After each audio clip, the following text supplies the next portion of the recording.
Què tal, com esteu? Avui som al vell mig de Barcelona, al barri del Clot, en una de les fleques amb més solera on hi fan el pa de la IGP, pa de pagès català. Espero que us agradi perquè és deliciós. M'acompanyeu? Vinga!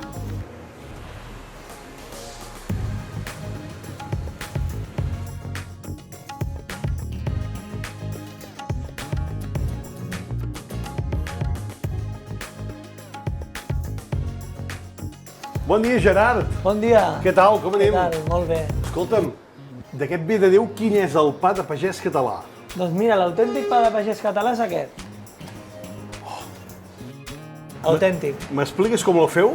Vinga, va, passa amb nosaltres, que t'explico. Així avui m'ensenyaràs a fer pa, no? Sí. Quins són els ingredients bàsics per fer aquest pa de pagès català? Doncs els ingredients són la farina, per descomptat, una bona farina de proximitat, ben seleccionada, la sal, l'aigua i sobretot la massa mare. Massa mare. Això és important. I una cosa que sense això no podria fer aquest pa, que és el repòs, no? El repòs. Mira, ara t'explicaré una mica. Aquí tenim una miqueta de massa preparada. Veus? Tu ja pots veure que està una mica llevat ja, el pa. El primer repòs en bloc és molt important. Nosaltres li donem 3 hores en repòs en bloc. Després, un cop li donem aquestes 3 hores... Ens hem rentat les mans, Sí, Gerard? home, sempre. Això s'ha d'explicar. I ara, Dividim. a dividir per fer el pa de quilo i el de mig, no? Exacte. De quilo faríem Quilo 100 i poc. Molt bé. Es nota que ho fas cada dia, això. Mira, just 500. Carai, tu. Ara ve lo de funyir. Com es fa això de funyir? A veure, Lo de funyir, lo important és donar-li força a la massa. De manera que no hi ha que... No és moure-la, és com acompanyar-la i costa d'explicar, és més fàcil. Aquest trosset d'aquí... Així, veus? Sí. Escolta, i una vegada tenim això, quanta estona s'hi deixa aquí ara?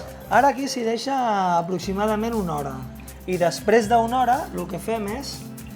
Agafem, la típica forma és fer-ho en forma de flor, que és marcat, això és que se n'hi diu. un antiestressant, veig? Sí, sí. Veus? Mira que m'agrada això. I vam això. donant així i veus com queda com els diferents... Ara deixaríem reposar així, sobre la fusta amb farina o una tela amb farina. I finalment, demà pel dematí, nosaltres treballem 24 hores, demà pel dematí agafaríem i ho posaríem així al forn.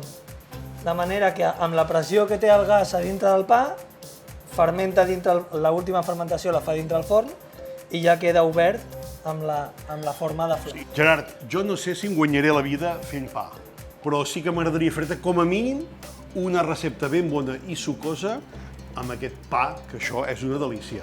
Fantàstic. Tu tens feina? Jo sí. Doncs va, tu ves que jo preparo per fer la sopa de farigola. Perfecte.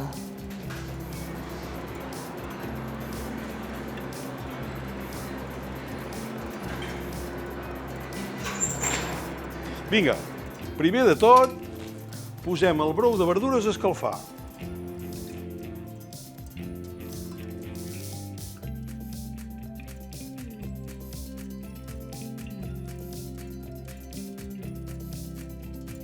Posem un altre recipient i un bon raig d'oli d'oliva verge extra. Pelem els alls i els tallem a rodelles perquè agafin una miqueta de daurat. Vinga, tallem-lo. Quina olor. Cap a dins.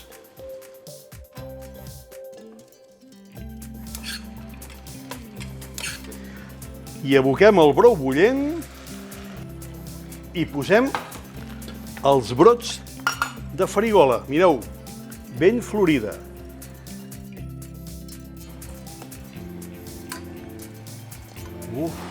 Que bo!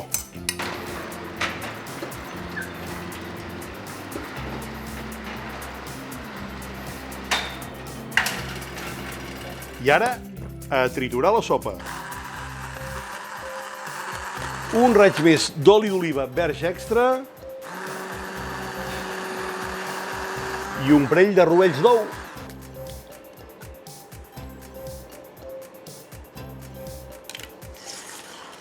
I tornem a triturar.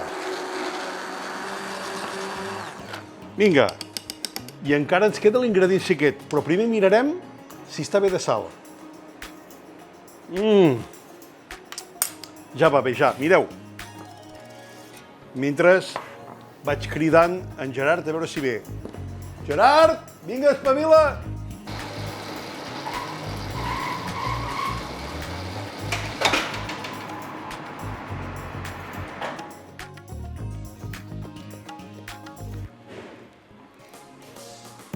Ja estic aquí. Home, molt bé, mira. Mira què hi posarem. Llardons de la mocada. I també unes avellanes torradetes fantàstiques d'aquestes de Reus. Productes de la terra, I tant. Productes amb identitat. Vinga. Bon profit.